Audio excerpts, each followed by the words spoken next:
Could be it's just me. A&R show. Today is. The A&R show. You already know the vibe. The A&R show. Today is. The A&R show. You already know the vibe. The A&R show. With that being said, just Anwar A&R show here, Slim Reda, you already know the vibes. and it is time to talk about Till Death Do Us Part. Shout out to Till Death Do Us Part, man. It was a dope event. The whole weekend was one of them ones, man. We're gonna start with Friday. I think that's only right? We start with Friday. Major day. Let's just talk about that. Okay. It starts off with the face-offs, All right. and then it ends at Chris Brown's house. So, the face-offs or the press conference, how did you feel about that? Did you enjoy it? I actually was in the air for that one, so I missed it completely. I still actually have to watch it back in totality, but I did see the clips, and it looked very entertaining. But how did you feel about it? It was pretty cool. It's the second time they've done it with caffeine. The first time, actually, they had me do it, and it's a little weird. It's a little weird because it's not a traditional face-off. Okay. You know, I get it. Half of the battles had already had a pre-recorded face-off. So, what are you gonna have, a face-off again? And they just did a face-off 2 weeks ago or whatever. Like, Yeah. I get that part of it. I like the fact that they are trying to incorporate the audience. It's more interactive, right? And shout out to all the other media, because that's a great way to incorporate them and allow them to be able to, speak their piece, ask their questions, things like that, during a situation where typically it would just be, Jay Black in the middle. He might read from the chat, but, all those chat questions can't be brought up. So, it's good to give the other media platforms that opportunity. Yeah. I mean, at the end of the day, anybody can pull up and be in the audience, in attendance, and they walk around with a microphone. Shout out to Nunu. The first time they had me do it, this time they had Nunu doing it. This is the thing, though. I have to be honest, and I have to be honest and say the criticisms, right? The first thing is, I think that when you talk about doing something like that, a press conference style thing where you're going to incorporate the audience, one thing, if you take that from, the sports teams and things like that, when they're doing pressers, all the press knows about it. Everybody knows. They know the date, the time, and the location. If you want to incorporate the audience for a presser, you have to invite the audience. You have to make it public knowledge. Hey, and I get it. They sold X amount of tickets plus had X amount of special invited guests. I get that. You don't want 500 people there or 600 people there for a press conference. However, you kind of do. So if you don't bring 500 or 600 people because you don't have the space and capacity, the next best thing is you have to select 50 or 100 people. That way you have a good audience there to react to funny stuff, to have questions. You have those dry spots where it's like, all right, does anybody have a question? Nunu's walking around. She's trying to help people be engaged. Shout out to Battle Rap. Everybody too cool for that. I ain't getting up there asking nothing. I ain't going to go up there. Some people not good with public speaking. Some people don't want to be on camera. Some people might have some slick stuff to say, and they don't want to say that publicly. You got all that. So I think it's easier or it would be better if you told fans. So event has, 1,000 people coming to the event. Cool. And they know they're going to do a press conference. You announce that when you announce the tickets are on sale. And then you tell people that, after the tickets are sold out, URL or Caffeine, whomever, will reach out to 100 select fans. First come, first serve basis. Or you let everybody come. First come, first serve basis. As people get there, they'll be invited into the presser. They can ask questions. They can, whatever. I think that would make the press conference style thing on Fridays better. That's my opinion on it. And it would allow people that, really want to be there to ask questions, to be involved, things like that. That would allow them the opportunity to be like, you know what, I need to be here for this. You know what I mean? I know there were some people that was, saying like they didn't know if they were able to come to the right because they didn't. Right. They know there's going to be face-offs, but where the face-offs going to be at, they don't have any of these details. So for them, they're like, I didn't know about it. I watched it on Caffeine. Right. So there you go. So I mean, it's another thing to do. And then this is the other thing too.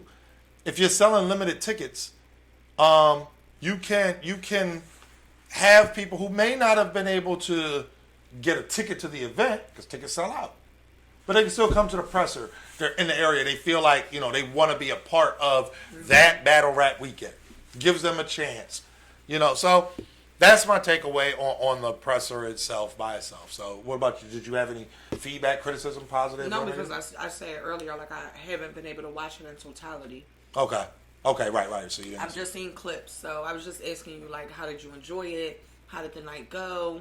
And just like I want you to tell me as if it's the people that you're talking to, and you like, this is how the press conference went from start to finish. Got you. What's up, Magnificent K? I see you in the chat. Magnificent K. And Rob the Barber, that's the main thing.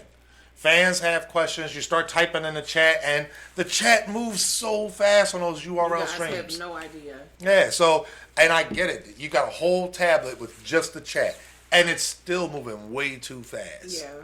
So, you having somebody come up there and be able to talk, articulate, because sometimes, you're typing.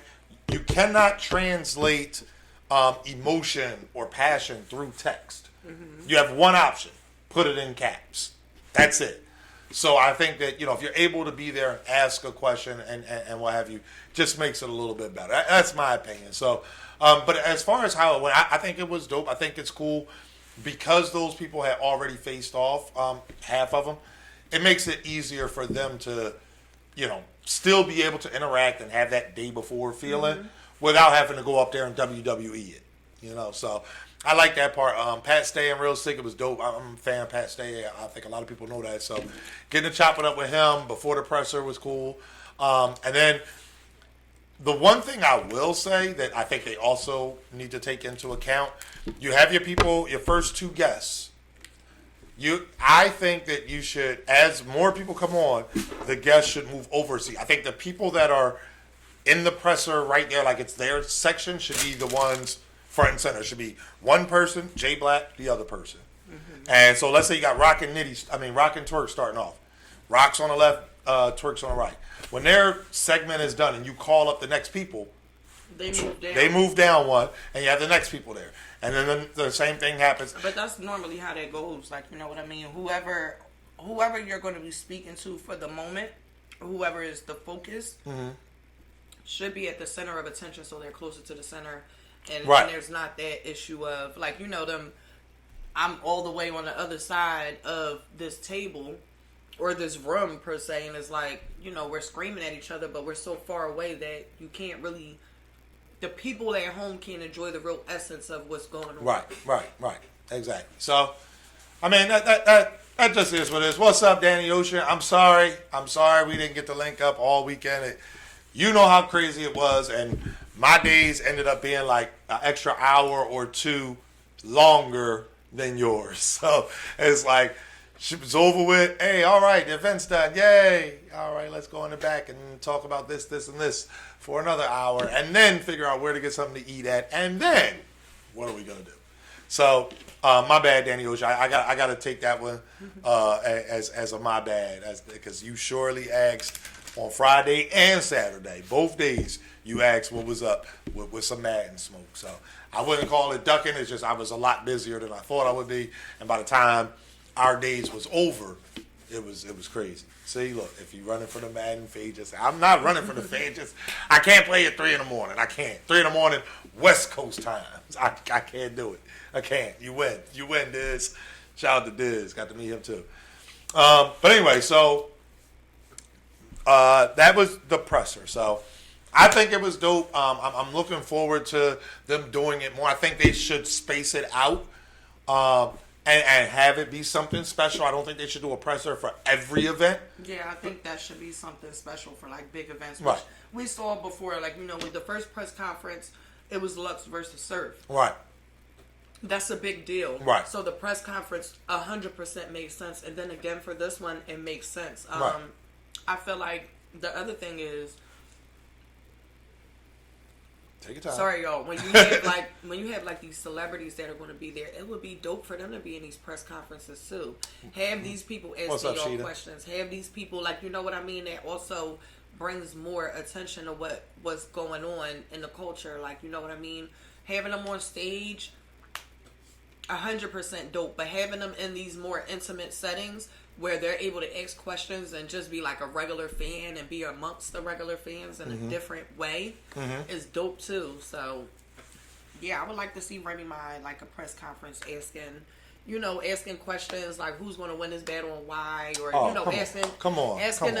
Come on, but like, who's gonna win and why? Come on, Beasley. That's you Beasley's know, favorite question. You know I had to do that one. You know she can replace Beasley, but Beasley won't have to jump in. No, but if Remy Ma is there, here's the good thing. Not a single Beasley wasn't at this press conference. Let me tell you all that. He was at the Chris Brown's house. Now that y'all know it was official, he was at Chris Brown's house. Beasley wasn't at the not a single person asked who's going to win this battle and why. Nobody did that. Yeah, I think that's such a plain From question. what I heard, everybody had good questions, but I think just knowing that there are like celebrities and rappers in the industry and things like that who are very involved and understand everything that's going on in the culture, I think it's important for them to have that opportunity to show and let the battle rappers know, like, yo, I really am in tune with what's going on by the type of questions they ask. And no, not that question that I just said previously, but just really asking questions that really make sense, that they would expect,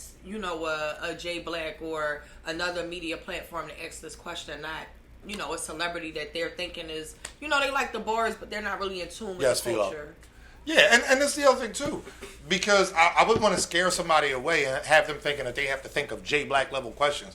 At the end of the day, just being able to ask a question yourself, phrase it how you want to phrase it, and clarify if it's misunderstood, etc. So that's that part. But either way, we're going to leave that there, and that's just that, man. So we're about to talk about the actual Friday night battles. Yes, they did happen at Chris Brown's house, so we're going to get into that.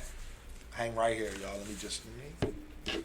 All I can be is just me. The A&R show. Today is. The A&R show. You already know the vibe. The A&R show. Today is. The A&R show. You already know the vibe. The A&R